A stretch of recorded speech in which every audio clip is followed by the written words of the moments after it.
نحمده ونستعينه ونستغفره ونعوذ بالله من شرور أنفسنا ومن سيئات أعمالنا من يهده الله فلا مضل له ومن يضلل فلا هادي له وأشهد أن لا إله إلا الله وحده لا شريك له وأشهد أن محمدا عبده ورسوله يا أيها الناس اتقوا ربكم الذي خلقكم من نفس واحدة وخلق منها زوجها وبث منهما رجالا كثيرا ونساء واتقوا الله الذي تساءلون به والأرحام إن الله كان عليكم رقيبا يا أيها الذين آمنوا اتقوا الله حق تقاته ولا تموتن إلا وأنتم مسلمون يا أيها الذين آمنوا اتقوا الله وقولوا قولا سديدا يصلح لكم أعمالكم ويغفر لكم ذنوبكم ومن يطع الله ورسوله فقد فاز فوزا عظيما أما بعد فإن أصدق الحديث كتاب الله وخير الهدي هدي محمد صلى الله عليه وسلم وشر الأمور محدثاتها وكل محدثة بدعة وكل بدعة ضلالة وكل ضلالة في النار أيها الناس اتقوا الله فإن الله عز وجل أمرنا أن نتقيه সম্মানিত মুসল্লিয়ান ইকরাম, আমরা আমাকে নিজেকে এবং আমি আপনাদেরকে আল্লাহ তাকওয়া অবলম্বন করার অনুরোধ জানাচ্ছি। যেই তাকওয়া অবলম্বন করলে আমরা আল্লাহর জান্নাত পেয়ে ধন্য হব, যেই তাকওয়া অবলম্বন করে দুনিয়াতে আমরা আল্লাহর প্রিয় পাত্র হতে পারবো, যেই তাকওয়া অবলম্বন করলে আমরা আমাদেরকে আল্লাহ তাআলা যাবতীয় বিপদ আপদ থেকে উদ্ধার করবেন। আল্লাহ তাআলা কোরআনে কারীমে ঘোষণা করেছেন, ওয়ামান ইয়াত্তাকিল্লাহ ইয়াজআল লাহু মাখরাজা ওয়া ইয়ারযুকহু মিন হাইসু লা ইয়াহতাসিব। সম্মানিত মুসলিয়ান ইকরাম, আজকে আমরা একটি বিষয় নিয়ে আলোচনা করব, যে বিষয়টি নিয়ে সাবধান করা অনেক নফল নামাজ থেকে উত্তম। ইমাম আহমদ ইবনে হাম্বল রাহিমাহুল্লাহ তিনি বলেছেন যে বেদাতীদেরকে রদ করা অনেক নফল নামাজ পড়া থেকে উত্তম। বরং বেদাতীদের রদ করা এটা ফরজ কাজ। এটা না করলে যে কোনো সময় আপনি বিপদে পড়ে যেতে পারেন। কবি বলেছেন, আরাফতু শাররা লা লিশাররি ওয়ালাকিন লিতাওয়াক্কিহি, আমি খারাপ জেনেছি খারাপ করার জন্য নয়, খারাপ থেকে বাঁচার জন্য। বর্তমান সময়ে আবেগে তাড়িত হয়ে অনেক মানুষ এমন সব কাজ করে বসে তাদের সেই পরিণতি পরবর্তীতে খারাপের দিকে যায়। অনেক সময় আমরা জানি না আমাদের ভালো বা মন্দ কোথায় আছে। কোরআন এবং সুন্নাতে আমাদেরকে এই অবস্থায় ওলামায়ে দ্বীনের কাছে যেতে বলা হয়েছে, অথচ আমরা নিজেরা অনেক কিছু সিদ্ধান্ত নিয়ে বসে আছি, নিজেরাই অনেক কিছু সিদ্ধান্ত নিয়ে বসে থাকি। এই জন্য আমাদেরকে জানতে হবে আমাদের শত্রু কারা, আমাদের মিত্র কারা।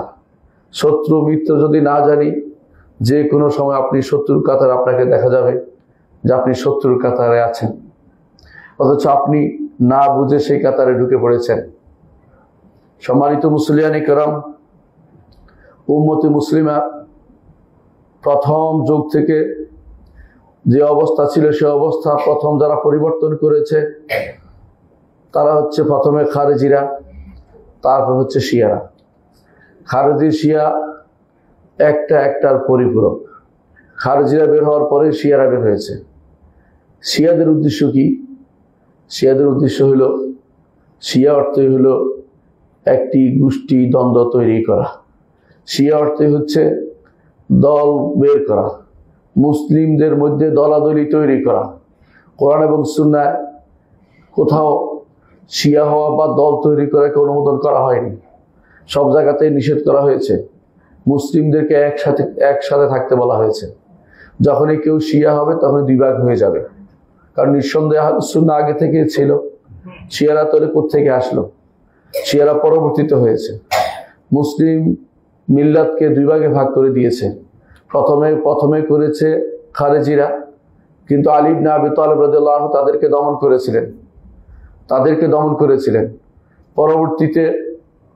পরবর্তীতে এর সাথে যুক্ত হয়েছে উম্মতে মুসলিমাকে তার অনুসারীরা বিশেষ মর্যাদা দাবি করে শিয়া হয়ে গেছে। এ হচ্ছে মুসলিমদের ইতিহাস। আমাদের জানা থাকতে হবে যে মুহাম্মদুর রাসূলুল্লাহ সাল্লাল্লাহু আলাইহি সাল্লাম, আবু বকর, ওমর, ওসমান, এই তিন যুগে কোনো মুসলিমদের বিভেদ ছিল না, ভাগাভাগি ছিল না, আলাদা কোনো দল ছিল না, আলাদা কোনো গোষ্ঠী ছিল না। সবাই মুসলিমরা এক রকম ছিল। তারা উম্মাতুল মুসলিমা বলা যা বলা হতো সেটা ছিল। তাদের মধ্যে ভাগাভাগির কোনো চিহ্ন ছিল না। আলী ইবনে আবি তালিব রাদিয়াল্লাহু আনহু তিনি যখন খলিফা হলেন এবং সেই সময়ে তার সাহায্যকারী নাম দিয়ে কিছু মানুষ তার পক্ষ নিতে আরম্ভ করলো। তারা কিন্তু প্রথম দিন থেকেই তারা আমানতের সাথে কাজগুলি করেনি। এরাই হচ্ছে শিয়া। এই শিয়া গোষ্ঠী নিয়ে আমরা ইনশাআল্লাহ আলোচনা করব। এই শিয়ারা, এদের আকীদা বিশ্বাস কি সেটা আলোচনা না করলে সেটা অপ্রাসঙ্গিক থেকে যাবে। এই জন্য আগে বিশ্বাসটা আলোচনা করে যায় তাদের কি আকীদা বিশ্বাস। তাদের 1 নম্বর আকীদা বিশ্বাস হচ্ছে আল্লাহ সম্পর্কে, যে আল্লাহ তাআলা আগে একটা জিনিস জানতেন, পরে আরেকটা জিনিস জানেন। নাউজুবিল্লাহ। অর্থাৎ বাদা বলে এটাকে, যে বাদা আল্লাহ তাআলা আগে তার কাছে প্রকাশ হয়নি, পরে প্রকাশ পেয়েছে। আকীদাতুল বাদা এটা তাদের একেবারে মনের ভিতরে গঠিত আছে। কারণ তারা মনে করে যে আগে যদি জানতেন নাউজুবিল্লাহ তাহলে আলীকে প্রথম খলিফা বানাতেন। এই জাতীয় আকীদা বিশ্বাস এখনকার যারা খারেজি, এখনকার যারা রাফেদি, ইরানীদের কথা আমরা বলছি, শুধুমাত্র আগের শিয়াদের কথা বলছি না। এই আকীদা বিশ্বাস তারা রাখে। এটা হচ্ছে তারা আল্লাহর ব্যাপারে আকীদা রাখে। তারা আল্লাহর কোরআন সম্পর্কে বিশ্বাস রাখে। এই কোরআন সেই কোরআন নয় যে কোরআন মুহাম্মদ সাল্লাল্লাহু আলাইহি ওয়াসাল্লাম নাজিল হয়েছে। তাদের গ্রন্থে লেখা আছে স্পষ্ট, আপনারা দেখতে পাবেন, একেবারে নস সহ আপনাকে দেখাতে পারবো আমি একটা একটা করে বই। তার বিশাল গ্রন্থ লিখেছে, এত বড় গ্রন্থ লিখেছে, নাম দিয়েছে ফাসুল খিতাব ফি তাহরিফে রব্বে কিতাব রব্বিল আরবাব।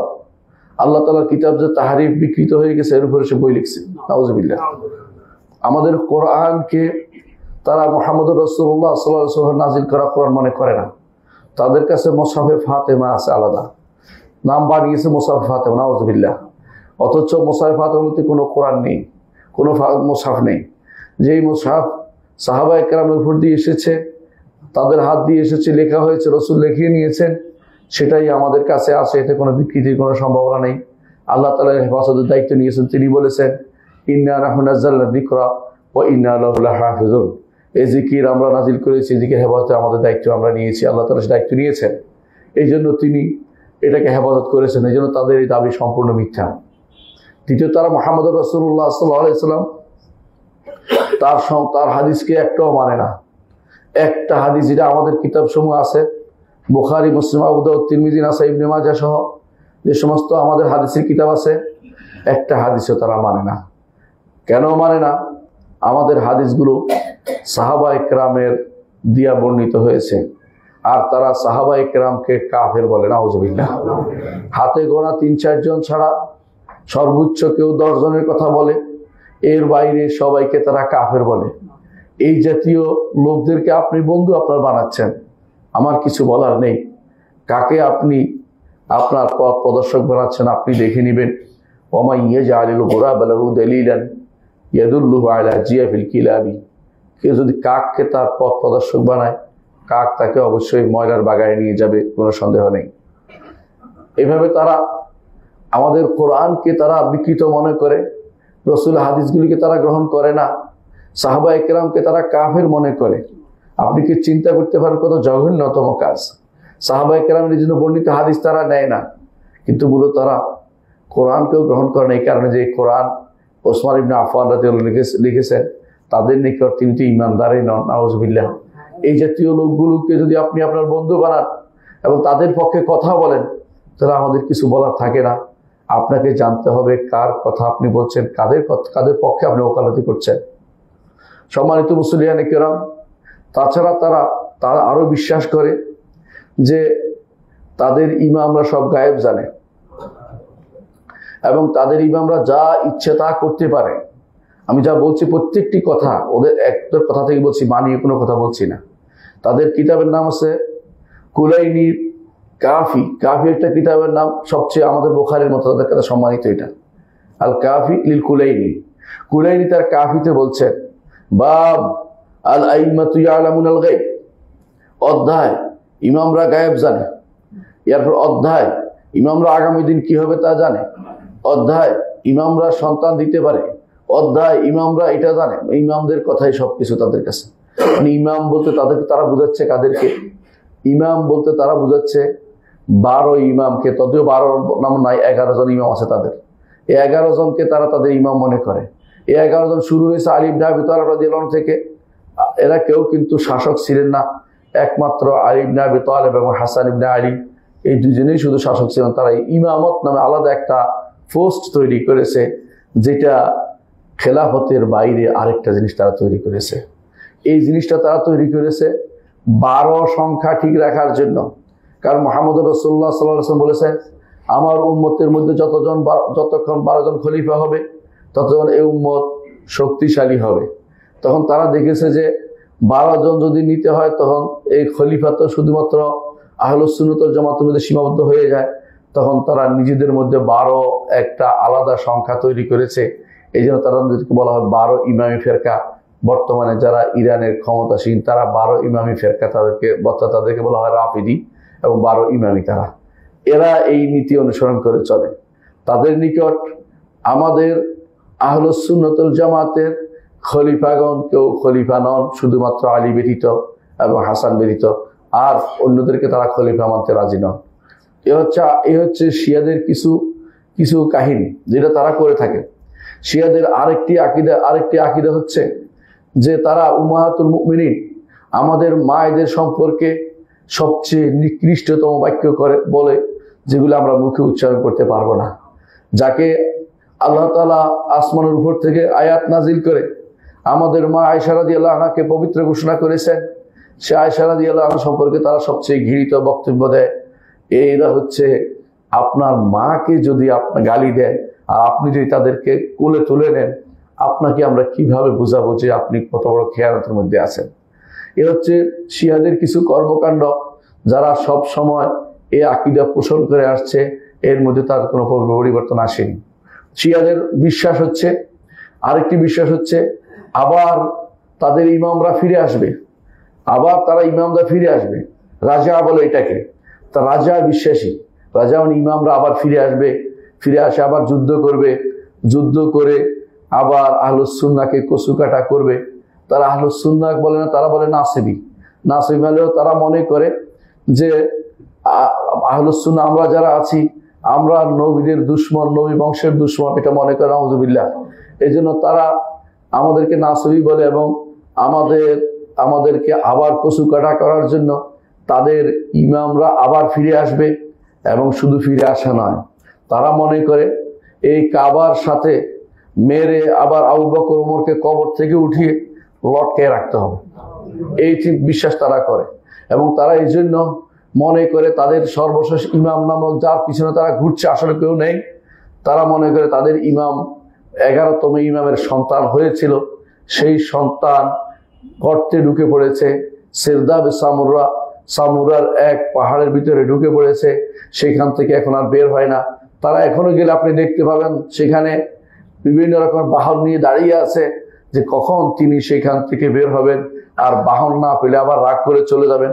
এই জন্য সেখানে তারা বসে আছে, বাহন নিয়ে এখনো ডাকতেছে উখরুজিয়া মাওলানা, উখরুজিয়া মাওলানা, সারাদিন গান গাইতেছে, মাওলানা বেরিয়ে পড়ো, মাওলানা বেরিয়ে পড়ো। মাওলানা তো আর কোনোদিন বের হয় না। 1200 বছর পার হয়ে গেছে, তাদের মাওলানা আর বের হয় না, কারণ মাওলানা বলতে আসলে কেউ নাই। এই বিশ্বাস এখনো প্রত্যেকটি শিয়া করে। এই জন্য আপনি খুমাইনি, ইমাম উদ-দালাল, অদ্রষ্ট ইমাম খুমাইনিকে দেখবেন, তার বইয়ের মধ্যে যখনই মাহাদির কথা আসছে তখনই লিখে রাখছে আজ। এরপর আজ অর্থ আজ্জালাল্লাহু খুরুজা, আল্লাহ তার বের হওয়া তাড়াতাড়ি করুক, আল্লাহ তার বের হওয়া ত্বরান্বিত করুক, এটা তার বইয়ের মধ্যে লেখা থাকে। আপনি তার বইটিটা পাবেন। এখন কেউ বলে যে আমাদের অনেক ভাই ধোঁকাগ্রস্ত হয়ে আছে, তারা বলে যে এই সমস্ত আকীদা তো আগে ছিল, এখন এই লোকেরা করে না, তো এই লোকেরা এটা বিশ্বাস করে প্রচার করে দিই, এখন থেকে আমরা আকীদা প্রচার করি না। এটা ডাহা মিথ্যা কথা, কখনো সেটা নয়। একই আকীদা আগে যারা রাখতো এখনো সেটাই রাখে, নয়তো শিয়া থাকতো না, সুন্নি হয়ে যেত। এই আকীদা তারা পোষণ করে এবং নিজেদেরকে শিয়া 100% ঠিক রেখে তারা দাওয়াত দিতে যায়, শিয়াইজমের দাওয়াত দেয়। এদেশে মোস্তফা ইউনিভার্সিটি করে, এদেশে আলেমদেরকে দাওয়াত দেয়, কিছু একটা হাদিয়া দেয়, আলেমরা সঙ্গে সঙ্গে গলে যায়, এদেশের মানুষদেরকে দাওয়াত দেয়, সাংবাদিককে দাওয়াত দেয়। এদেশের আশ্চর্য বিষয় হচ্ছে এখনো অনেক সাংবাদিকরা শিয়াইজমে আক্রান্ত এবং তাদের কথাই শুধুমাত্র লেখে, কারণ তাদেরকে তারা বিভিন্নভাবে দাওয়াত দিয়ে, বিভিন্ন পুশ করে, বিভিন্ন রকমের সংবাদ দিয়ে তাদেরকে ধোঁকাগ্রস্ত করে। তাদের আকীদার মধ্যে এই জন্য আরেকটা আকীদা হচ্ছে এটা, সেটা হচ্ছে যে তাকিয়া নীতি। তাকি অর্থ হচ্ছে যে আহলুস সুন্নাত ওয়াল জামাতকে যদি একবার ধোঁকা দিতে পারে, একবার যদি ধোঁকা দিতে পারে, তাহলে সে আলী রাদিয়াল্লাহু আনহুর সাথে মুসাফা করার সওয়াব পাবে। দ্বিতীয়বার যদি ধোঁকা দিতে পারে, তাহলে সে মুহাম্মদুর রাসূলুল্লাহ সাল্লাল্লাহু আলাইহি ওয়াসাল্লামের সাথে মুসাফার সওয়াব পাবে। এইভাবে তারা মনে করে আহলুস সুন্নাতকে ধোঁকা দিলে সওয়াব পাওয়া যায়। তাহলে যত মিথ্যা কথা বলে ততই তারা সওয়াব পায়। মিথ্যা কথার মানে মিথ্যুক হওয়ার জন্য, মিথ্যা কথা বলার জন্য সওয়াবের আশা করলে সেখানে মিথ্যা কথা তো বলতেই থাকবে সারাদিন। আপনাকে যত রকমই বলবে শিয়া এবং সুন্নির মধ্যে আমাদের মধ্যে পার্থক্য নেই, এটা বলে তো ধোঁকাই দিচ্ছে আপনাকে, এটা তো সওয়াবের কাজ মনে করতেছে। আপনি এটাকে ধোঁকা হিসেবে না নিয়ে আপনি মনে করছেন সত্য বলেছে, তাহলে আপনাকে ধোঁকাবাজকে যে ব্যক্তি সত্যায়ন করে তাকে তার সম্পর্কে কিছু বলার আমার নেই। যুগে যুগে দেখবেন শিয়ারা কিভাবে মানুষকে ধোঁকা দিয়েছে, কিভাবে তার মানুষদের ধোঁকা দিয়েছে, এটা বলতে যাই আপনি আশ্চর্য হবেন। শুধু এটাই বলছি এখন যে শিয়ারা তাকিয়া নীতি অবলম্বন করার কারণে প্রত্যেকটি কথা যত আহলুস সুন্নাতকে বলে সেখানে তারা শুধু ধোঁকার চিন্তাই করে, কিভাবে তাকে ধোঁকা দেওয়া যায়, কিভাবে সে ধোঁকা দিয়ে তাকে ঈমানটা হরণ করা যায়, এই চিন্তায় তারা বসে থাকে। যুগে যুগে তারা বিভিন্ন জায়গাতে ধোঁকা দিয়েছে। আমরা কয়েকটা দৃষ্টান্ত শুধু দেব। এক নম্বর হচ্ছে আলী ইবনে আবি তালেব রাদিয়াল্লাহু আনহু যখন মুআবিয়া রাদিয়াল্লাহু আনহুর বিরুদ্ধে যুদ্ধ করছিলেন, তখন তারা দাঁড়িয়ে গিয়ে বলছিল যে যেহেতু তিনি কোরআনকে চাচ্ছে যে কোরআন দিয়ে বিচার করবে, সুতরাং আমরা আর যুদ্ধ করব না। তারা যুদ্ধ না করার সিদ্ধান্ত নিল। অর্থাৎ আলী ইবনে আবি তালেব রাদিয়াল্লাহু আনহুর পক্ষ হয়েও যুদ্ধ করতে গিয়েও যুদ্ধ করতে রাজি হয় নাই, তাকেও সেভাবে তারা ধোঁকা দিয়েছে। এই হচ্ছে শিয়া সম্প্রদায়। তারপর দ্বিতীয়বার তারা ধোঁকা দিয়েছে হাসান ইবনে আলীকে। হাসান ইবনে আলী রাদিয়াল্লাহু আনহু যখন তিনি খলিফা হলেন আলী ইবনে আবি তালেব রাদিয়াল্লাহু আনহুর মৃত্যুর পরে, তখন তারা তাকে সহযোগিতার সম্পূর্ণ কথা ব্যক্ত করলো যে আমরা তাকে সহযোগিতা করব, আমরা তাকে সাহায্য করব। কিন্তু দেখা গেল তারা তাকে সাহায্য করেনি, বরং এমন তাকে কিছু প্রশ্ন করলো, যখন তিনি প্রশ্নগুলোর উত্তর ভিন্ন রকম দিলেন যেগুলি তাদের মনোভূত হয় নাই, তারা তার সমস্ত মালামাল লুট করে নিয়ে গেল। লুট করে নিয়ে যাওয়ার পরে যখন তিনি বললেন তোমরা আমাকে তো এভাবে লুট করতে পারো না, তারা তাকে আঘাত করলো এক একজন। তখন তিনি বললেন, তিনি বুঝলেন যে এরা আসলে ফিতনাবাজ, এদের সাথে থাকা যাবে না। তখন তিনি মুআবিয়া রাদিয়াল্লাহু আনহুর সাথে তখন মীমাংসায় গেলেন যে ঠিক আছে আপনি খেলাফত পরিচালনা করুন। তারপর তার হাতে খেলাফত দিয়ে দিলেন। এটা তিনি কেন করলেন? কারণ শিয়ারা খেয়ানত করেছে, শিয়ারা তার সাথে দলের লোকেরাই তার সাথে খেয়ানত করেছে। এই জন্য খেয়ানত এদের ঐতিহাসিক চরিত্র হচ্ছে তারা খেয়ানত করে। দ্বিতীয় খেয়ানত তারা করেছে হুসাইন ইবনে আলী রাদিয়াল্লাহু আনহু, ইমাম হুসাইন রাদিয়াল্লাহু আনহু। এই মাসে ওনারা জানেন যে এই মাসে তিনি মারা গেছেন। এই মাসে যাকে শহীদ করে দেওয়া হয়েছে আপনারা জানেন। তো তিনি হুসাইন ইবনে আলী রাদিয়াল্লাহু আনহু তিনি তো মদিনায় ছিলেন। মদিনায় তারা চিঠির পর চিঠি লিখলো যে আপনি আসেন, আপনাকে আমরা সাহায্য করব। আমরা এত এত চিঠি লিখছে প্রত্যেকে। তখনকার দিনে তো আর টেলিফোন ছিল না বা অন্য কোনো মাধ্যম ছিল না। চিঠি লিখে প্রত্যেক গোত্র থেকে ব্যক্তি হতে শুরু সবাই চিঠি লিখলো। তিনি মনে করলেন যে আমি যাওয়াই বাকি, গেলেই বুঝি আমি খলিফা হয়ে যাব, গেলেই বুঝি আমার শাসক হয়ে যাবে, এরা বুঝি আমার সব সাহায্য করবে। তিনিও বেরিয়ে আসলেন। বেরিয়ে আসার পরে যখন ওবায়দুল্লাহ বিন জিয়াদ ইরাকে ধমক দিল ওদেরকে, ওরা সব কাবু হয়ে গেল। ওরা আবার তার বিরুদ্ধে দাঁড়িয়ে গেল। তাকে সাহায্য করতে তারা আসেনি। তিনি কারবালা প্রান্তরে বিজন মরুভূমিতে একা একই তার পরিবার নিয়ে যুদ্ধ করলেন। সে অসম যুদ্ধে তিনি শহীদ হলেন, আল্লাহর রাস্তায় তিনি মারা গেলেন। এর কারণ কি? এর কারণ হচ্ছে শিয়াদের খেয়ানত। শিয়ারা তাকে ডেকে এনে এই মরুভূমিতে মারার ব্যবস্থা করেছে। ইতিহাস সাক্ষ্য দেয় তারা খেয়ানতকারী। তাদের অবস্থা দেখে পরবর্তীতে আর তার বংশধর আলী রাদিয়াল্লাহু আনহু বংশধরদের মধ্যে, হুসাইনের বংশধরদের মধ্যে কেউ তাদেরকে আর বিশ্বাস করতো না, কিন্তু তারা তার চারপাশে ঘুরঘুর করতো। কারণ তারা ভালো করে জানতো যে যদি উম্মতে মুসলিমার ফিতনা তৈরি করতেই হয় তাহলে রসুলের বংশের মহব্বত দেখাতে হবে, রসুলের বংশের প্রতি ভালোবাসা দেখাতে হবে, তার আশেপাশে গুরু করতে হবে এবং মিথ্যা কথা তারা বানাতো। আপনারা জানেন যে তাদের নেতা ছিল আব্দুল্লাহ ইবনে সাবাল ইহুদি। একদিন সে একটা ফিতনা নিয়ে প্রথমে খারেজি ছিল, ওসমান রাদিয়াল্লাহু আনহুর বিরুদ্ধে বের হয়েছে। যখন দেখে যে ওসমান রাদিয়াল্লাহু আনহুর ফিতনা কমে গেছে, তখন আলী রাদিয়াল্লাহু আনহুর ঐকান্তিক তার পক্ষ নিতে বাড়াবো। সে ইহুদি ছিল, সে কপটভাবে ইসলাম গ্রহণ করেছে। এখন এসে বলতেছে একদিন আলী ইবনে আবি তালিব রাদিয়াল্লাহু আনহুকে আনতা, তিনি বলছে তুমি মানে কি? বলে তুমি সেই, বলে আমি মানে সেই, মানে তুমি আল্লাহ। নাউযুবিল্লাহ। আলী ইবনে আবি তালিব রাদিয়াল্লাহু আনহু তখন বললেন যে কুম্বরকে ডাকেন, কুম্বর এদেরকে ডাকা, সবকে আগুনে পুরায়, শয়তানি করতেছে এরা ইচ্ছা করে উম্মতে মুসলিমার ফিতনা তৈরি করতেছে। তখন আব্দুল্লাহ ইবনে আব্বাস রাদিয়াল্লাহু আনহু তিনি উপস্থিত ছিলেন না। তিনি পরবর্তী বললেন যে আমি যদি সেখানে থাকতাম তাদেরকে হত্যা করতাম, কিন্তু আগুনে দিতাম না। তিনি যখন আগুনে দিচ্ছেন তখন তারা বলে উঠলো যে আগুনে তো তাকেই দেয়া হয়, আগুন তো শুধু আল্লাহ শাস্তি দেয়, আপনি যে আল্লাহ, আরো বেশি প্রমাণিত হয়ে গেল। মানে কত বড় শয়তানি নিয়ে তারা এসেছে মুসলিমদের বিভেদ তৈরি করতে। এদের গোষ্ঠী আজ পর্যন্ত, এই শিয়ারা, যেখানে আপনি দেখবেন শিয়াদের কথাই শুধু শুনবেন এবং এরা ফিতনা তৈরি করেছে, আর কিছু তৈরি করেনি। আমি কয়েকটা উদাহরণ দিচ্ছি মাত্র। যারা হুসাইন ইবনে আলী রাদিয়াল্লাহু আনহুকে তার কারবালার ময়দানে মারার জন্য এ দায় কিন্তু শুধুমাত্র এই শিয়াদের, কারণ শিয়ারাই তাকে ডেকে এনেছে, তাদেরকে সাধারণ কোনো মুসলিম তাদেরকে এখানে ফিতনার জন্য ডেকে আনেনি।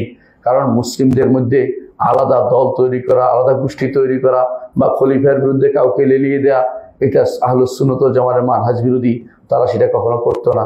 এটা শুধু এরাই করে যারা কারোর বিরুদ্ধে কাউকে খেপিয়ে তোলার জন্য, বিপ্লব নাম দিয়ে কিছু তৈরি করার জন্য যারা করে, সবগুলি শিয়াদের দ্বারা প্রভাবিত, খারেজ দ্বারা প্রভাবিত, যুগ যুগ ধরে এই ফিতনা তৈরি হয়ে এসেছে।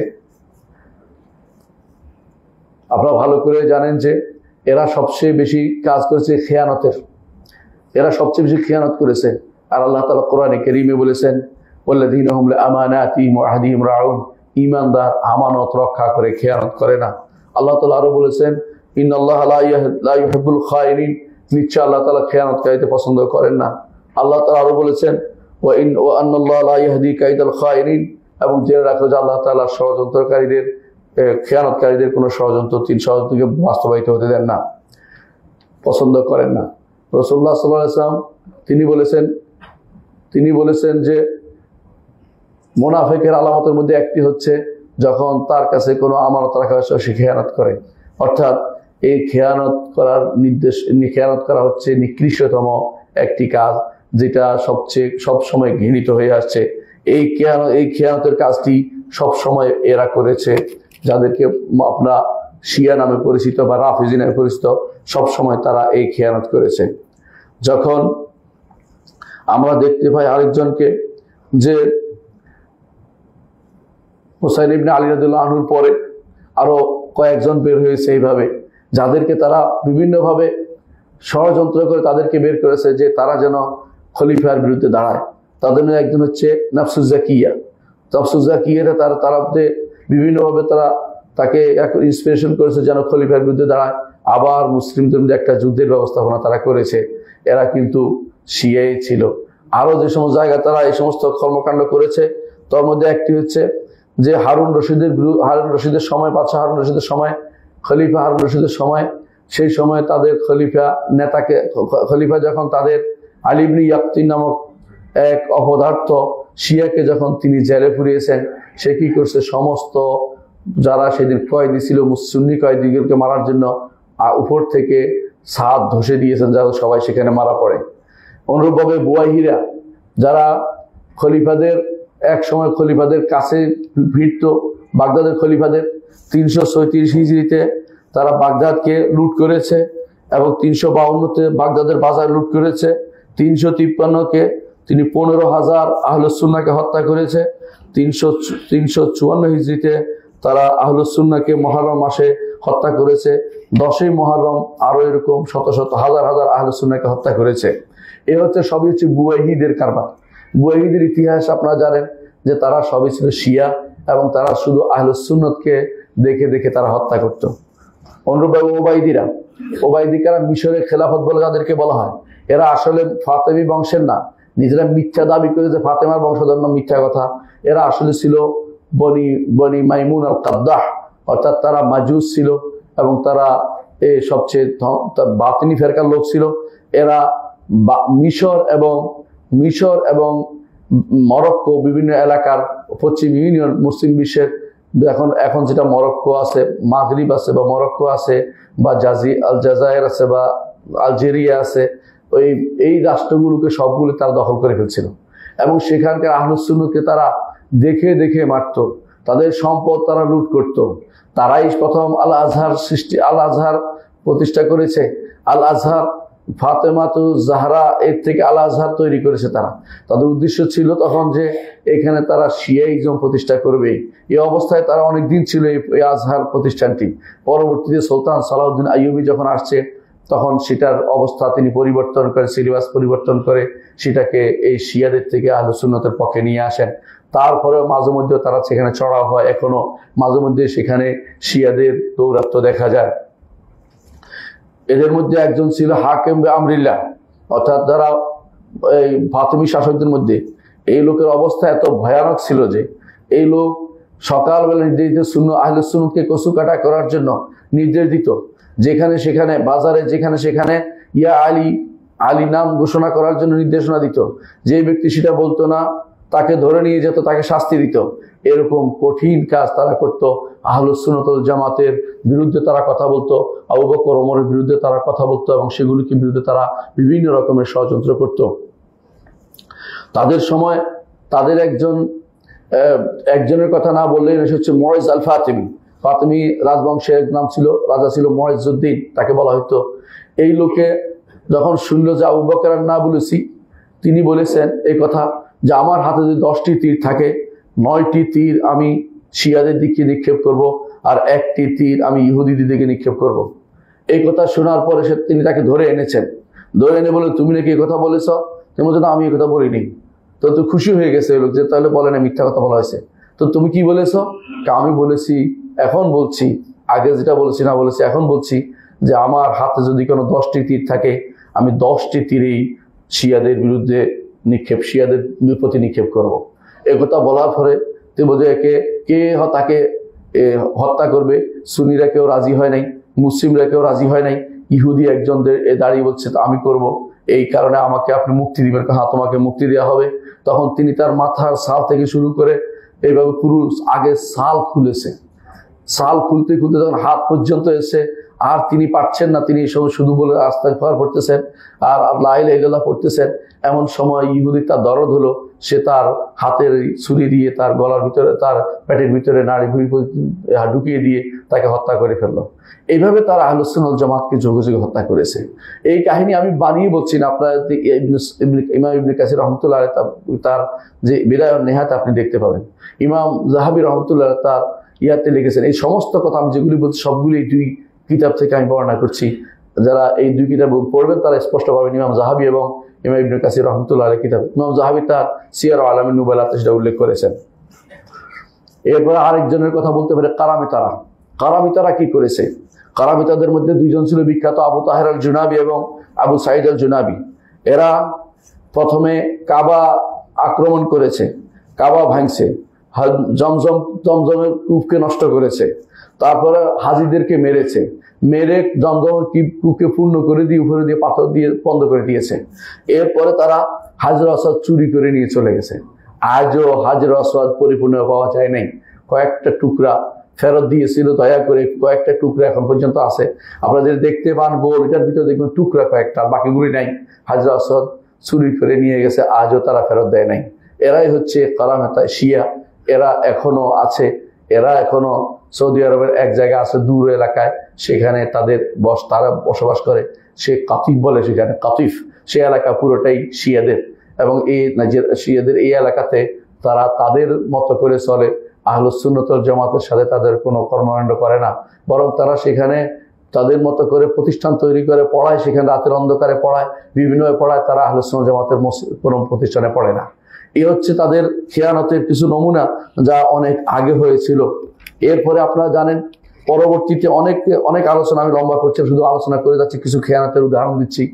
ইবনুল ওয়াজির আল-আলকামি, ইবনুল আলকামি বলা হয় ওকে, বাগদাদের খলিফা মুস্তাসিম বিল্লাহ, তিনি মনে করলেন যে হালাকু খান এগিয়ে আসছে, আর ইবনুল আলকামি খুব বুদ্ধিমান, এই বুদ্ধিমান এর কোনো একটা দায়িত্ব দেওয়া যেতে পারে। তিনি তাকে প্রধানমন্ত্রী দায়িত্ব দিলেন, প্রধানমন্ত্রী বানালেন। এই লোক কি করলো, হলাকু খানের কাছে বাগদাদ বিক্রি করে দিল, কারণ বাগদাদের মানুষ তো আহলুস সুন্নাহ, এই জন্য সে বিক্রি করে দিল। এমনকি সে খলিফাতুল মুসলিমিনকে পর্যন্ত বিক্রি করে দিল।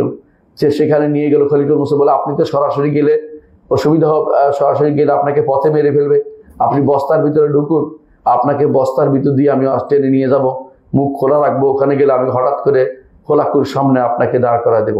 এইভাবে সে তাকে বস্তার ভিতরে ঢুকিয়ে তার কাছে নিয়ে যায়। সেখানে গিয়ে তাকে যখন খোলা হলো, তিনি বলে আবার বস্তায় প্রবেশ করাও, তিনি খোলাকু তখন তাকে পা দিয়ে পিষে মেরে ফেলছে।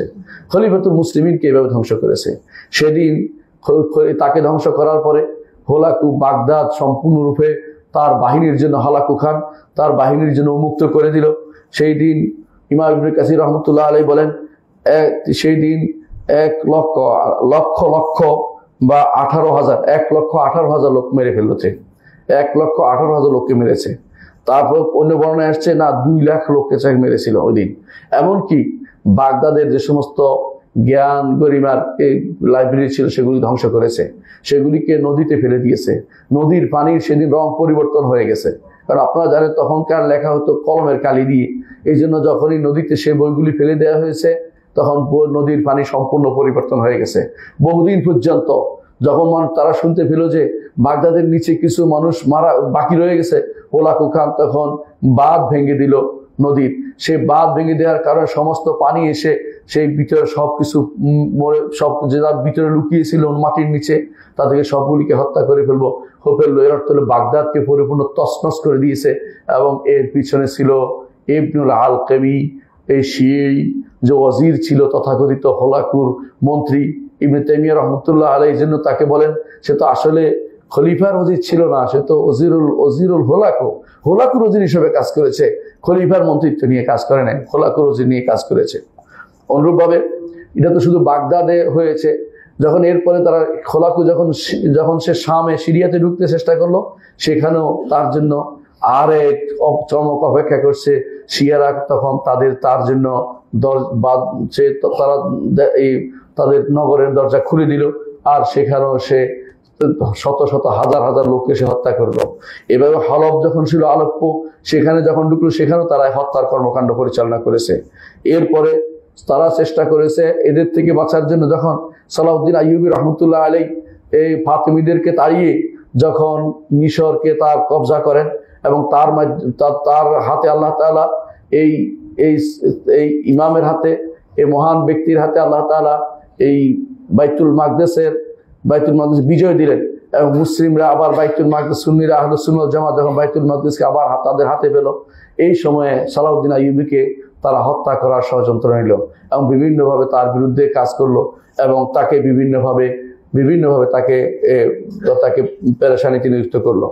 এরপর দেখা যায় যে তারা বিভিন্ন সময়ে মুসলিম বিশ্বের জন্য শুধু বিপদ আর বিপদে ডেকে এনেছে।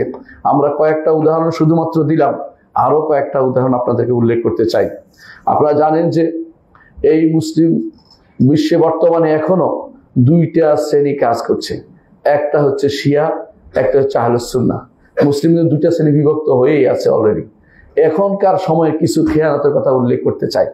এখনকার সময়ে খেয়ানতের কথা উল্লেখ করতে চাই।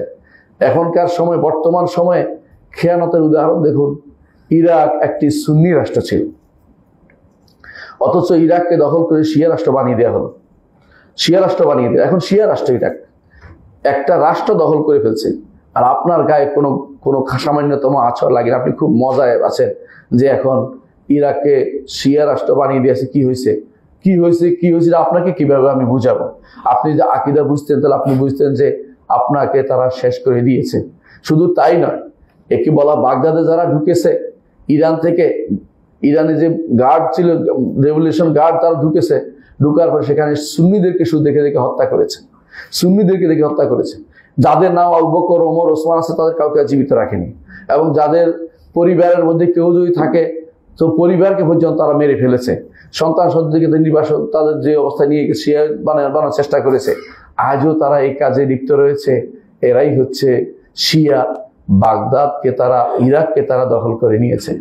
তারপর তারা যখন এই যে নুসাইরি শিয়া, এর নাম হচ্ছে হাফেজ আল আসাদ আর তার ছেলে বাশার আল আসাদ, এই শিয়া এরা ছিল একদম কট্টর শিয়া।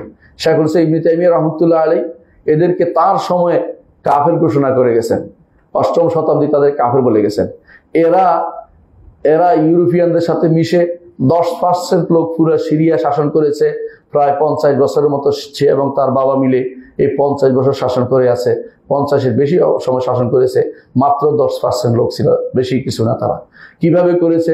শিয়াইজম হওয়ার কারণে ইরান তাদেরকে সবসময় সাহায্য করেছে। তাদের সাথে মতভেদ যতই থাকুক, একটা ব্যাপার তারা একমত যে শিয়া হলে তার সাহায্য করতে হবে, এই জন্য তারা সাহায্য করেছে। এই কাসেম সোলাইমানি নামক নাফাক, এই লোক যখন ঢুকেছে ইরাকে, এই সিরিয়াতে, সেই লোক সিরিয়ার এমন কোন এলাকা রাখেনি যে এলাকায় সুন্নিরা থাকে, সেখানকে কোনো বাকি রাখেনি, সব ধ্বংস করে দিয়েছে একেবারে পুরোপুরি।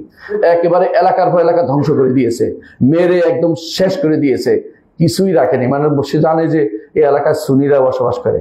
হালাব ধ্বংস করেছে, এভাবে বিভিন্ন জায়গা ধ্বংস করে দিয়ে তারা সম্পূর্ণ শেষ করে দিয়েছে। আর তার মৃত্যুর পরে আমাদের দেশে কিছু মানুষ তার জন্য কান্নাকাটি করতে আমরা দেখেছি, অথচ সে সুন্নিদেরকে শেষ করে দিয়েছে। বর্তমানে খেয়ানতের আরেকটি রূপ হচ্ছে যে তারা ইয়েমেনকে শেষ করে দিয়েছে। ইয়েমেনের শান্তির দেশ ছিল, ইয়েমেনে কোনো সমস্যা ছিল না। তারা জারুদিয়া ফেরকাকে পুশিং করে তারা 12 ইমামিয়া ফেরকা বানাইছে। জারুদিয়া ছিল জায়দিয়ার একটা অংশ, জায়দিয়া ছিল কিছুটা কাছাকাছি আহলে সুন্নাত জামাতের, যদিও আকীদাগত কথা অনেক দূরে। কাছাকাছি মানে তারা কোনো অনেকটা মারামারি করতো না, হানাহানি করতো না, এরকম অবস্থায় ছিল। কিন্তু তারা তাদেরকে দীক্ষিত করেছে, দীক্ষিত করে নিয়েছে, রাফিদি শিয়াতে বানিয়ে নিয়েছে, নিয়ে তখন শাসকের বিরুদ্ধে তাদেরকে লাগিয়ে দিয়েছে। আর ইয়েমেনকে পুরোটাকে যুদ্ধের জায়গা বানিয়ে ফেলেছে। কারণ তাদের দেশে তো হচ্ছে না, মারা গেলে সুন্নি মারা যাবে, সমস্যা কি? তারা সেটা করেছে। এইভাবে তারা বিভিন্ন দেশে যত রকমের ষড়যন্ত্র সব করেছে। লেবাননের কথা চিন্তা করো, লেবাননে তারা কি করেছে আমি নিজে গিয়ে দেখেছি, ওই এলাকায় প্রবেশ করা যায় না, শিয়াদের এলাকায় প্রবেশ করা প্রায় নিষিদ্ধ হয়ে গেছে। তারা যেন তাদের এলাকা ভাগ করে ফেলেছে, একটা দেশকে এলাকা ভাগ করে ফেলেছে। সেখানে তাদের আলাদা যে সমস্ত চ্যানেল আছে, সেই চ্যানেলগুলোতে দিন রাত 24 ঘন্টা আমাদের মা আয়েশা রাদিয়াল্লাহু আনহার বিরুদ্ধে কুৎসা রটনা করে, এবং এদের চ্যানেলগুলোতে সাহাবায়ে কেরামের বিরুদ্ধে কুৎসা রটনা হয়। এদের চ্যানেলগুলোতে আহলে সুন্নাত জামাতের ইমামদের বিরুদ্ধে কুৎসা রটনা করা হয়। সেগুলি তারা চালিয়ে গেছে। এই হচ্ছে লেবাননকে তারা কিভাবে নষ্ট করেছে।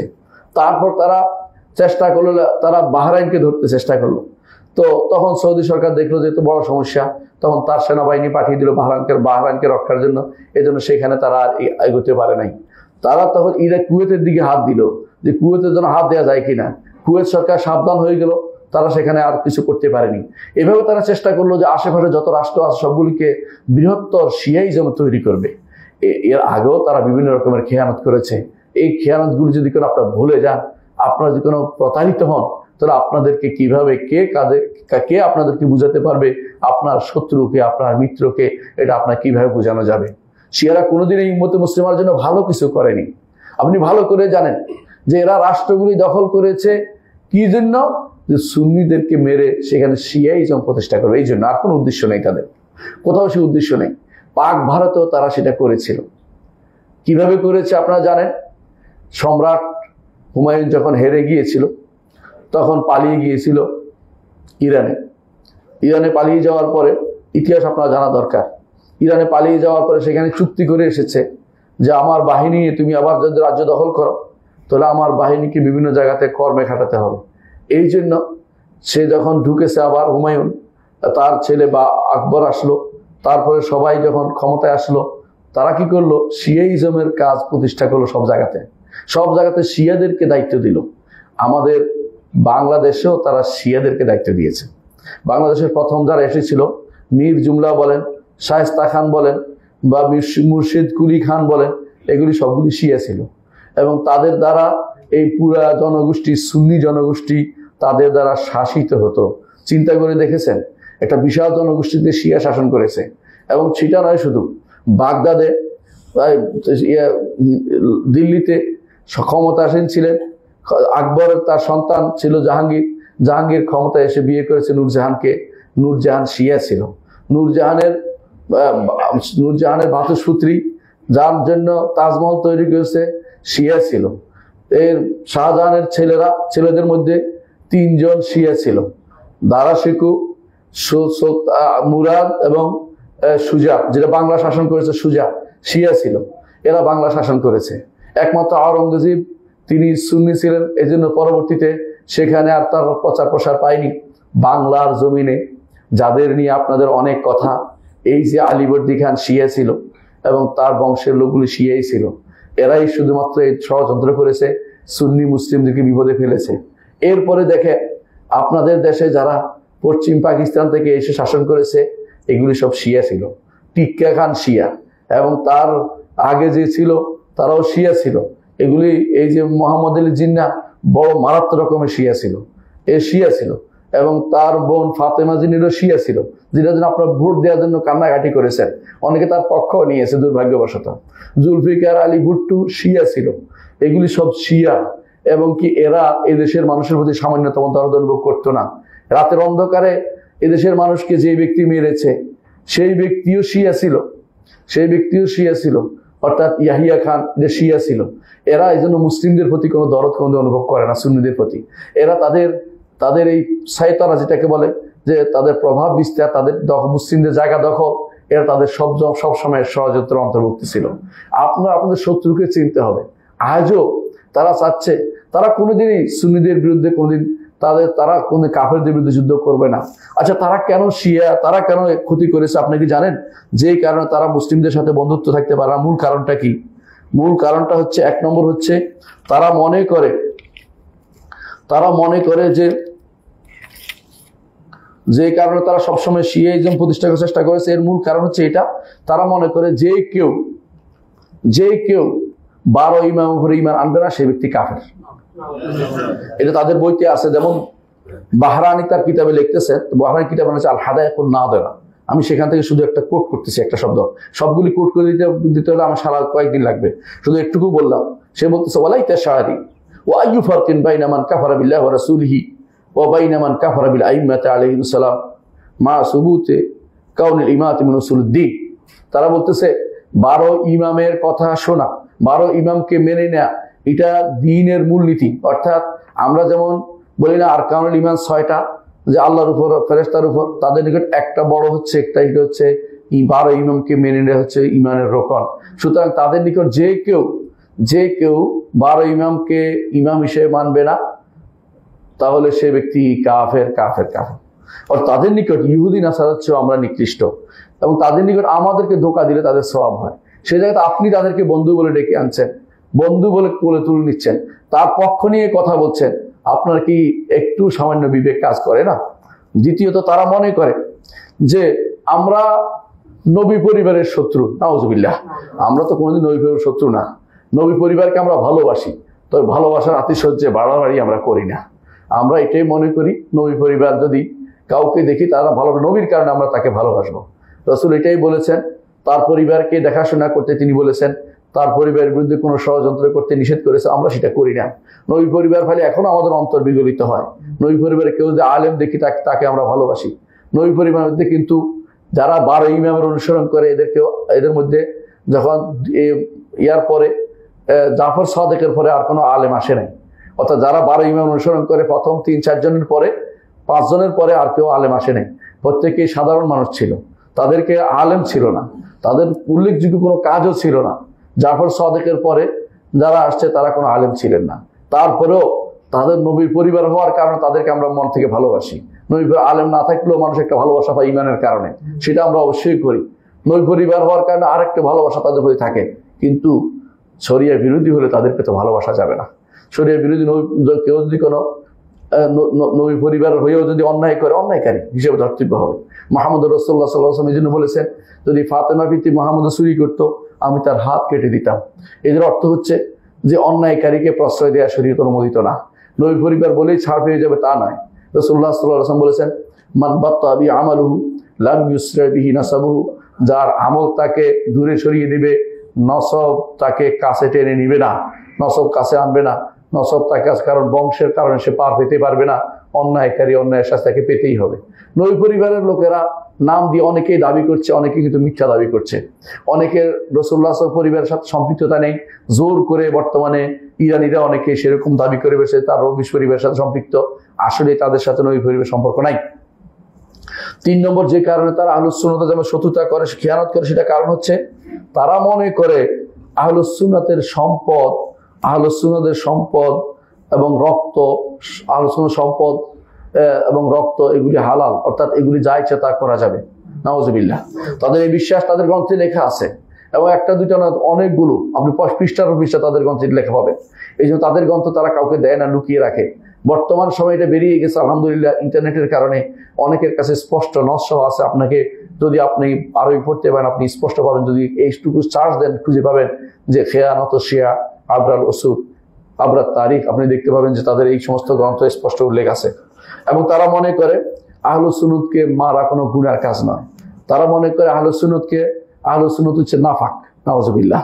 এই জন্য তারা কখনো আহলুস সুন্নাতকে তো তারা কোনোভাবেই তারা সহ্য করতে পারে না।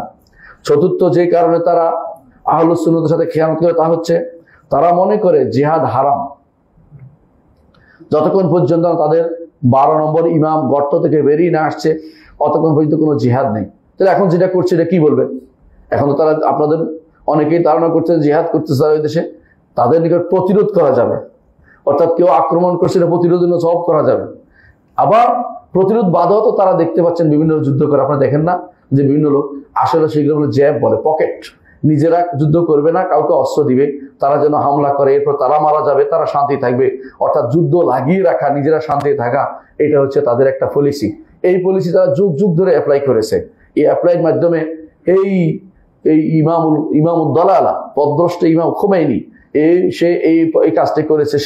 সে কি করেছে? ইরাকের সাথে যুদ্ধ লাগিয়ে রেখেছে।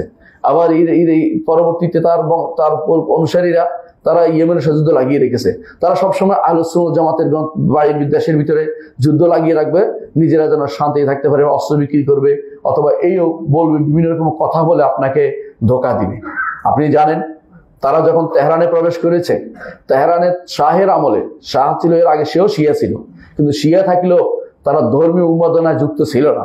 শিয়াতে তখন 93টা আহলুস সুন্নাতের মসজিদ ছিল। একটা বড় শহরে 93টা মসজিদ কম কথা না। সেখানে তারা এসে সমস্ত মসজিদগুলি দখল করে ফেললো, একটা মসজিদে রাখলো না, একটা মসজিদ রাখে না, এবং বলে যে আমরা শিয়া সুন্নি কোনো ভাগ নাই। আপনি আশ্চর্য হবেন, তাদের সংসদে সুন্নিদের কোনো প্রতিনিধিত্বকারী নেই। বলে সুন্নি তো আমরা মুসলিম, সুন্নিদের কোনো প্রতিনিধিত্ব নাই, মানে শিয়া হিসেবে সবগুলো। কিন্তু সেখানে ইহুদিদের প্রতিনিধিত্ব আছে, সেখানে 40,000 ইহুদির প্রতিনিধিত্ব লোক আছে।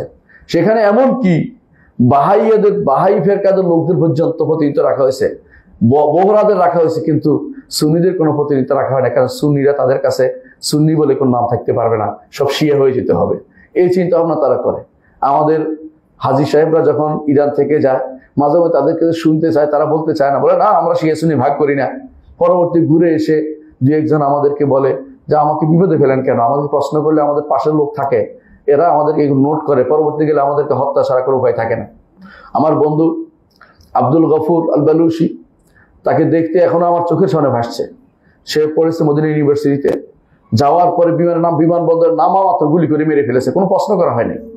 আজও যাদেরকে আপনারা বলেন মোসাদের চর, অমুকের চর, খেয়ানতকারী, এদেরকে ভালো করে খোঁজ নেন, দেখবেন যে আহলে সুন্নাত জামাতের লোকদেরকে মেরে মেরে ভয় দেখায় যে এরা মোসাদের চর। কি জন্য চর হইতে যাবে? হয়তো তাদের মধ্যে কেউ এদের শাসন পছন্দ করে না, এদের শাসন নামক যে শোষণ চলছে, 5% তারা খাচ্ছে, 5%। প্রত্যেকটি মানুষকে তাদের ইমামদের 5% দিতে হবে, প্রত্যেকটি মানুষকে। এই যে চিন্তা ভাবনা, তার আয়ের 5% ওদের জন্য ভাগ করে নিয়ে যেতে হবে। এই খুমুস আমাদের দেশেও 5% অনেকের কাছেও আছে, অনেকে 5% নেয়। এগুলি শিয়াদের থেকে প্রাপ্ত। এখন তারা এইভাবে নিচ্ছে, 5% নেয়, এদের বিরুদ্ধে কেউ কেউ প্রতিবাদ করে, তখনই তারা তাদেরকে বলে মোসাদের চর, এই চর ওই চর, দেশ বিরুদ্ধে খেয়ানতকারী ইত্যাদি বলে তাদেরকে হত্যা করে। আপনি আহলে সুন্নাত ওয়াল জামাতকে আপনি দেখতে পাবেন এদেরকে নিয়ে ইরানের বিভিন্ন জায়গাতে দেখবেন রাস্তার মাঝখানে মারতেছে তাদেরকে রাস্তার মাঝখানে বিরাট বিরাট মেশিন দিয়ে রাখছে, শুধু ওদেরকে টেনে টেনে শুধু ফেলছে, যুবকদেরকে মেরে ফেলতেছে। এগুলি সবই কিন্তু তাদের খেয়ানতের কাজের। খেয়ানত তারা আগেও করেছে, এখনো করে যাচ্ছে, এবং তারা এর তাদের কোনো সামান্যতম কোনো থেকে তারা মুক্ত হচ্ছে না। ওরা দেখবেন এই দেশে বা বিভিন্ন দেশে তারা তাদের লোক পাঠায় কি জন্য? এই দাওয়াতের জন্য লোক পাঠায়, তাদের শিয়াই যেমন দাওয়াতের জন্য। ইরানি ভাষা শিক্ষা দিবে, ফার্সি ভাষা শিক্ষা দিবে বলে বিভিন্ন ইউনিভার্সিটিতে তারা কি করে ডিপার্টমেন্ট খোলে, আর সেখানে ধীরে ধীরে তাদেরকে শিয়া বানায়। বাংলাদেশ থেকে 100-এর অধিক বারবার নিয়ে যাচ্ছে, 100 করে লোক নিয়ে যাচ্ছে ইরানে, এই ছাত্র নিয়ে যাচ্ছে পড়ানোর জন্য। ওই ছাত্ররা দেশে এসে ধীরে ধীরে শিয়া হয়ে যাচ্ছে এবং শিয়াইজম প্রতিষ্ঠা করতেছে। ওখানে থেকে অনেকেই বিভিন্ন রেডিও তেহরানে চাকরি করেছে, অনেকে দেশে আসার পরে শিয়াইজম কাজ করছে, তারাও করছে, এখনো করছে। বাংলাদেশের বইতে ফার্সি ভাষায় তারা কবিতা রচনা করে দিচ্ছে, ফার্সি ইমাম, এমনকি তাদের লোকে মাঝে মধ্যে টক শোতে এসে বলে কোনো উত্তর যদি কোনো সুফিবাদের যদি কোনো দলিল না পাওয়া যায় মুসলিমদের গ্রন্থে, শিয়াদের গ্রন্থে কিন্তু অনেক দলিল আছে। আমি আশ্চর্য হয়েছি এবং পরে দেখেছি এই লোক তো রেডিও তেহরানে চাকরি করেছে, সেখান থেকে সেটা নিয়ে এসে আমার দেশে সেটা চালু করতে চেয়েছে। এরা কোনোদিনই সঠিক পথে আর ফিরে আসতে, আল্লাহ যদি না সঠিক ফিরে আসতে পারবে না, কারণ তারা প্রভাবিত হয়ে গেছে শিয়াইজম দ্বারা। এই শিয়াইজম তার প্রতিষ্ঠা করার জন্য তারা সবকিছু করে। আপনি যদি কোনো আবু বকর নাম হয় আপনাকে তারা বিষও দিবে না, আপনার যদি ওমর নাম হয় আপনাকে তারা বিষও দিবে না। পুরো ইরান খুঁজে আবু বকর ওমর কিছু পাবেন না, আবু বকর ওমর ওসমান নাই, সব মেরে ফেলেছে। মানে এই নাম রাখা যাবে না, কারণ এটা হচ্ছে তাদের কাছে ঘৃণিত নাম। আপনি আশ্চর্য হবেন, তাদের বাথরুমে টাইলসের মধ্যে আবু বকর ওমর লিখে রাখে, ওসমান লিখে রাখে। আপনি একটা দুইটা ছবি না, আপনি দেখবেন হাজার হাজার ছবি বের করে পাবেন বর্তমানে ইয়ার যুগ, এটা বেরিয়ে গেছে, মানুষ কেউ না কেউ বের করে দিয়েছে, আপনি সেটা দেখতে পাবেন। এদের মধ্যে কেউ গরু একটা নিয়ে আসে, আর নাম দেয় আবু বকর, একটা নাম ওমর নাম দেয়, এটা পিটে মারে। উদ্দেশ্য হচ্ছে আবু বকর ওমরকে মারতেছে। আরে গরুর কি দোষ? এটা তো একটা প্রাণী, অবলা প্রাণী, তারা কেন মারতেছ? ওমরকে কেন নাম দিয়ে কেন তুমি ছাগল মারতেছ? এবার আয়েশা রাদিয়াল্লাহু নামে একটা কিছু করে তাদেরকে মারা, এবং তাদেরকে এই কথা আপনি এখন দেখবেন ফেসবুকে ভর্তি, যে ছোট বাচ্চাদেরকে শিখাচ্ছে। তারা বিভিন্ন মাহারাজান করে, বিভিন্ন রকম অনুষ্ঠান করে, অনুষ্ঠানের মধ্যে বাচ্চাদের শিক্ষা দেয় কিভাবে গালি দিতে হবে, যে আয়েশা ফিন্না নাউজুবিল্লাহ, আয়েশা জাহান্নামে যাবে, অমুক উইচের কথাবার্তা তারা বলতে, এগুলো ছোট বাচ্চাদের শিক্ষা দেয়। এবং এইটাই তাদের কাছে বড় সাকাফা বলে, এটা তাদের হচ্ছে, এটার উপর তারা টিকে আছে। আপনি তাদেরকে বন্ধু বানাচ্ছেন, আপনি মনে করছেন যে তারা ভালো কাজ করেছে। আপনি কি একটু চিন্তা করেন না, তারা আমাদের গাজাকে ধ্বংস করে দিয়েছে। গাজা ধ্বংসের মূল কারণ কি? আপনি যদি বলেন যে ধীরে ধীরে মরতো, আমরা যুদ্ধ করে মরেছে, এই জাতীয় আবেগে কথা বলবেন না দয়া করে। ধীরে ধীরে সবাই মরে, কেউ কি যুদ্ধ করে অসম যুদ্ধে মরতে চায়?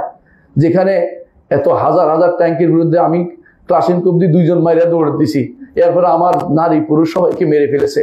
কত হাজার লোক মেরেছে, কত লাখ লোক মেরেছে গাজাতে। আপনি কি জানেন গাজাতে কি আর মানুষ আছে?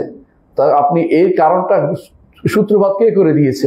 আপনি কয়েকজন যুবকের হাতে অস্ত্র তুলে দিয়েছেন, অথবা কয়েকজন যুবককে আপনি ইন্সপিরেশন করেছেন, যাতে করে মানাবাড়ি করে অমুককে 10 জনকে মেরে আসো। এরা 12 জন মেরেছে, 1,20,000-কে মেরে ফেলেছে। 12 জন 1,20,000 সমান হলো? শরীয়তে জানতে হয় কখন যুদ্ধ করতে হয়, কখন যুদ্ধ করতে হয় না, এটাও তো জানা দরকার। যুদ্ধ কখনো ধৈর্য ধারণ করতে হয়, অবস্থা বুঝে, অবস্থা আল্লাহ শক্তিশালী করে তখন যুদ্ধ করতে হয়। আপনি অসম যুদ্ধ তৈরি করে দিয়ে গাজার মানুষদেরকে হত্যার যে কাজটা করেছেন, এটা তো সুন্নি মরেছে, ওরা তো শিয়া মরে নাই। শিয়া হলে তারা যুদ্ধ করতে দিত না, আপনারা ভালো করে জানেন। সুন্নি হওয়ার কারণে এদেরকে যুদ্ধে লাগিয়ে দিছে, আর সবসময় জিহাদের প্রেরণা তাদের মধ্যে তুলে দিয়েছেন। কিন্তু জিহাদ তো সবসময় করতে হয় না, কখনো কখনো জিহাদের জন্য ধৈর্য ধারণ করতে, অপেক্ষা করতে হয়, আল্লাহ পরিবেশ তৈরি করে না দেওয়া পর্যন্ত। কিন্তু যে কাজ তারা করেছে, এই কাজ তো সুন্নিদেরকে ধ্বংস করার পথ তারা রচনা করেছে। এইভাবে তারা সব জায়গাতে সেটা করেছে। আপনি তাদেরকে কোনো বন্ধু হিসেবে পাবেন না, এদেরকে বন্ধু হিসেবে নিতে পারেন না। এরা কারণ আগে থেকে তারা ইহুদিদের সর ছিল, এখনো ইহুদিদের সর হিসেবে কাজ করছে। এরা কোনোদিন জেহাদ আসলে করবে না, কারণ তাদের নিকট, তাদের গ্রন্থ অনুসারে জেহাদ করতে হলে আমিরে মাসুম লাগবে। অর্থ কি আমির মাসুম অর্থাৎ নিরপরাধ ইমাম লাগবে।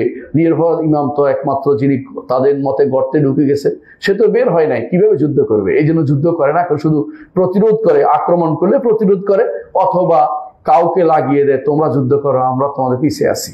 এই হচ্ছে তাদের ষড়যন্ত্র সব। আমরা যদি এই ষড়যন্ত্র না বুঝতে পারি, আমরা বুঝতে পারি না, কারণ রাসূলুল্লাহ সাল্লাল্লাহু আলাইহি ওয়াসাল্লাম একটা কথা বলেছেন। তিনি বলেছেন, আল মুমিনু গিররুন কারীম, ইমানদার হচ্ছে গিররুন, ধোঁকা খায়, কারীম, ভালো মানুষ, দ্রুত ধোঁকা খেয়ে যায়। ওয়াল মুনাফিকু খাব্বুন লাঈম, এবং মুনাফিক হচ্ছে, ফাসিক হচ্ছে খাব্বুন, ধোঁকাবাজ, লাঈম, নিকৃষ্ট। এরা মানুষকে ধোঁকায় দেরি করে, যে কোনো পদে ধোঁকা দেয়। ইমানদার চিন্তা করে আখিরাতে যে আমি একদম মানুষকে কেন ধোঁকা দেবো, কেন আমি ক্ষতিগ্রস্ত করবো। এরা হচ্ছে এই মুনাফিক টাইপের লোক। এরা বেশিরভাগই মুনাফিক, অধিকাংশই তারা কাফের। কারণ যারা, আপনারা জানেন যে মুশরিক হওয়ার জন্য যে সমস্ত আকীদা পোষণ করলে মুশরিক হয়, বর্তমান রাফেজিরা সবগুলি সে আকীদা পোষণ করে, তাহলে তারা কাফের মুশরিক হয়ে গেলে আপনি তাদের বিরুদ্ধে আরেক গোষ্ঠীকে প্রাধান্য দেওয়ার কোনো মানে হয় না। দুটাই, ইহুদি নাসারা যেমন শয়তান, যারা যেন আল্লাহর দুশমন, এই রাফেজিরা আল্লাহর দুশমন, উভয়কে দুশমন হিসেবে গ্রহণ করুন। সুতরাং এই বিষয়টা আমাদের প্রত্যেকের জানা উচিত। আকুলু কাওলি হাযা ওয়া আস্তাগফিরুল্লাহ লি ওয়া লাকুম ওয়া লিসাইরিল মুসলিমিন ফাস্তাগফিরুহু ইন্নাহু হুয়াল গাফুরুর রাহিম।